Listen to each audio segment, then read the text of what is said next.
ठीक है। जैसे स्ट्रक्चर ऑफ एंटीबॉडी की अगर हम बात करें, ठीक है, स्ट्रक्चर ऑफ एंटीबॉडी की अगर बात करें हम, अगर हम मॉलिक्यूलर स्ट्रक्चर देखें इसका, स्ट्रक्चर ऑफ एंटीबॉडी का, ठीक है, तो स्ट्रक्चर ऑफ एंटीबॉडी में अगर आप इसको ऐसे बनाएंगे एंटीबॉडी स्ट्रक्चर, तो जैसा कि बुक्स में दिया हुआ है इस तरह से, ठीक है, और इधर भी इसी तरह से बनाया है, ठीक है, और ये इस तरह, ठीक।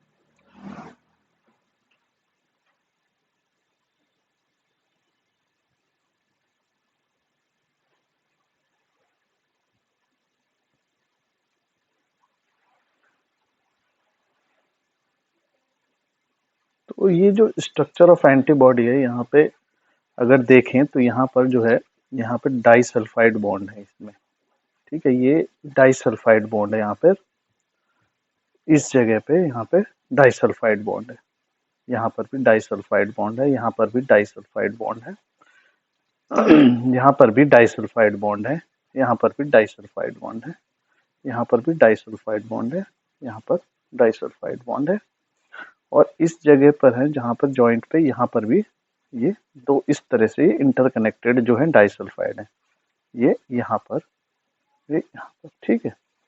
तो अगर आप इन सब डाइसल्फाइड बॉन्ड को अगर काउंट करते हैं तो it is about 14 disulphide bond, ठीक है, 14 डाइसल्फाइड बॉन्ड यहाँ पर प्रेजेंट है, ठीक।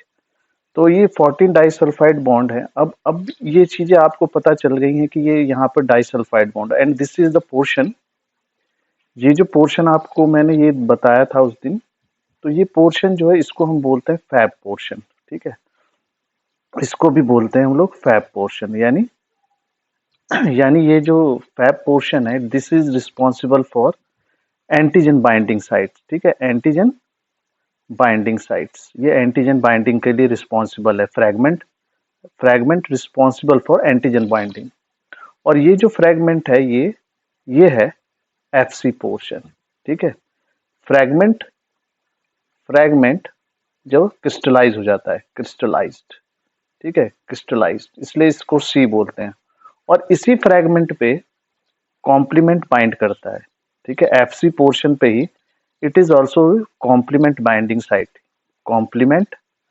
बाइंडिंग साइट्स, ठीक है, यहाँ पर कॉम्प्लीमेंट बाइंड कर सकता है। तो ये जो रीजन है यहाँ पर, ठीक है, इसी इसी रीजन को, यही जो रीजन है, ये अगर आप इसको, जो डायग्राम मैंने वो बनाया था उस दिन, तो इस डायग्राम को अगर देखेंगे तो इस डायग्राम में ये जो रीजन है, ये वेरिएबल रीजन बोला जाता है ये, ठीक है, ये वेरिएबल रीजन है, ठीक है, ये वेरिएबल रीजन है और ये कांस्टेंट रीजन है, ये वेरिएबल और ये कांस्टेंट रीजन है, ठीक। तो इसी वेरिएबल रीजन जो है, ये वेरिएबल रीजन जो है, यही रिस्पॉन्सिबल है एंटीबॉडी डाइवर्सिटी के लिए, ठीक है, एंटीबॉडी डाइवर्सिटी के लिए यही रीजन जो है रिस्पॉन्सिबल है, ठीक है। जितने भी एंटीबॉडी जो अलग अलग तरह के जो एंटीबॉडी बनते हैं, वो इन्हीं के जीन अरेंजमेंट की वजह से बनते हैं, और इसमें जो जीन इन्वॉल्व होती है वो VDJ, ठीक है, ये ध्यान रखना है, इसको हम ध्यान से इसको याद करके रखना है, कभी कभी वाइवा में पूछ लेते हैं कि which gene is responsible for antibody rearrangement, तो ये जो VDG है, यही जो है, ये जीन्स जो हैं, ये रिस्पॉन्सिबल होती हैं, यही रिस्पॉन्सिबल होते हैं एंटीबॉडी डाइवर्सिटी या एंटीबॉडी रीअरेंजमेंट के लिए, ठीक है। तो अभी जैसे कल जो है मेरे से दिव्यांशु ने क्वेश्चन पूछा था, वो दिव्यांशु ने जो क्वेश्चन पूछा था उसका मैं यहाँ पे जवाब दे रहा हूँ, ठीक है। ये जवाब क्या है कि what will happen, what will happen if we treat, we treat antibody with enzymes, ठीक है, सच एज, अगर मैं ये एंजाइम्स जो है, such as such as papain, pepsin और mercapto, sorry beta beta mercaptoethanol से अगर मैं इनको ट्रीट करूं एंटीबॉडी को, तो क्या इसके अंदर क्या चेंजेस आएंगे, क्या होगा इसके अंदर। तो जैसे मैंने उस दिन पैपेन वाला तो आपको बता दिया था कि पैपेन से अगर हम डाइजेस्ट करेंगे तो हमको जो चीजें मिलेंगी वो मिलेंगी कि दो फ्रैगमेंट जो है फैब के, और एक फ्रैगमेंट जो है एक फ्रैगमेंट जो है आपको मिलेगा वो है एफसी पोर्शन का। ठीक है, तो अब मैं जैसे ही डायग्राम में, अब एंटीबॉडी का डायग्राम देखो, एंटीबॉडी का डायग्राम आप बना लो। तो इस तरह से एंटीबॉडी का डायग्राम बनता है। ठीक है, ये आपका एंटीबॉडी का हैवी चेन है। ठीक है, ये हैवी चेन, ठीक ठीक है, ये हैवी चेन है, और इसके साथ साथ ये यहाँ पर ये लाइट चेन है। ओके, तो ये लाइट चेन ऐसे बन गई। ठीक, तो ये लाइट चेन जो है ये सल्फाइड बॉन्ड से ऐसे जुड़े हुए हैं। ठीक है, यहाँ पर ये सल्फाइड बॉन्ड ये जो जुड़े हुए हैं, ये सब चीजें जो आपको दिखती हैं, तो ये सल्फाइड बॉन्ड से ये जुड़े हुए हैं, और ये जो है ना, ये यहाँ पे ऐसे जुड़ा हुआ है। ठीक है, ठीक, ये ऐसे जुड़ा हुआ है, ये दो सल्फाइड बॉन्ड यहाँ पे है। ठीक है, तो अगर ये जो रीजन है, ठीक है, ये आप समझ गए कि ये फैब रीजन है, ये रीजन आप समझ गए फैब रीजन है, this region is FC region. तो अब अगर मैं इसको पेपेन से, यानी पेपेन एंजाइम से ट्रीट करता हूं, तो ये जो पेपेन एंजाइम है, ठीक है, ये पेपेन एंजाइम जो है ये डाइसल्फाइड बॉन्ड के ऊपर काम करता है, यहाँ पर इस जगह पे काम करता है। ये पेपेन एंजाइम जो है its acts here, means above the disulphide bond.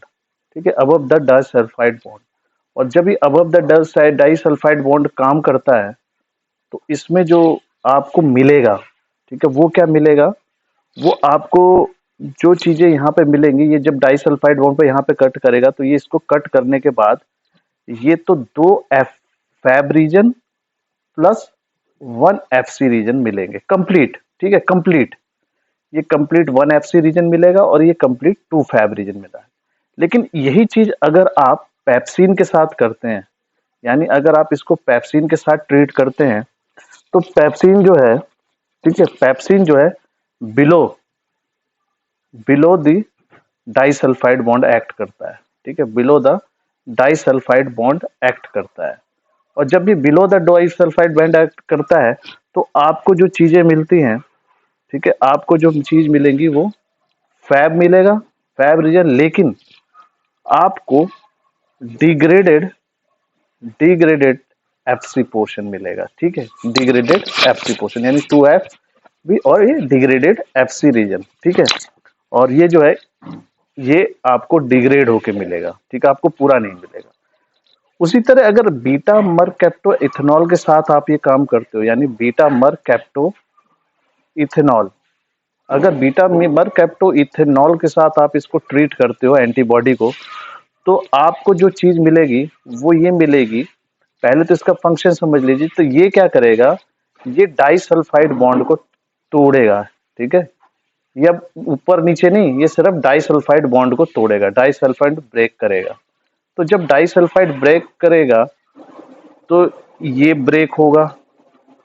ठीक है, ये ब्रेक होगा और ये ब्रेक होगा। ठीक है, जब ये ब्रेक होगा तो आप देख लो कि कौन कौन सी चीजें अलग होंगी। तो होगा क्या कि जब मरकैप्टो इथेनॉल आप इसको ट्रीट करेंगे तो you will get two heavy chain. ठीक है, two heavy chain and two light chain. ठीक है, लाइट चेन मिलेगी इसके।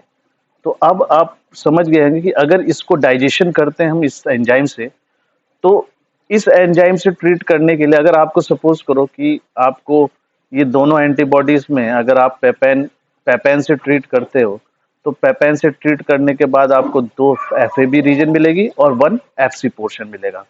और अगर आपको अलग अलग, अगर आपको हैवी चेन चाहिए, लाइट चेन चाहिए, तो आपको करना क्या होगा, आपको सिर्फ ये करना होगा कि आप उसको मरकैप्टो इथेनॉल से ट्रीट कर दो।